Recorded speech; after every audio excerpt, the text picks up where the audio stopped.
நாம் நினைப்பது போல பறக்கும் தேர்கள் அரசர்களுக்கே மட்டுமா? இல்லை. ராவணன் ஆண்ட பொன்னகரம் லங்காவில் பொதுமக்களும் வானத்தில் பயணம் செய்தார்கள்.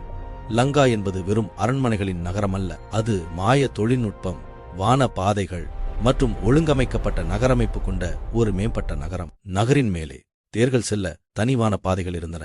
இந்த பறக்கும் தேர்கள் புஷ்பக விமானம் போல அரசர்களுக்கே அல்ல, வணிகர்கள், கலைஞர்கள், தொழிலாளர்கள் எல்லோருக்கும் தனித்தனி பொது தேர்கள் இருந்தன.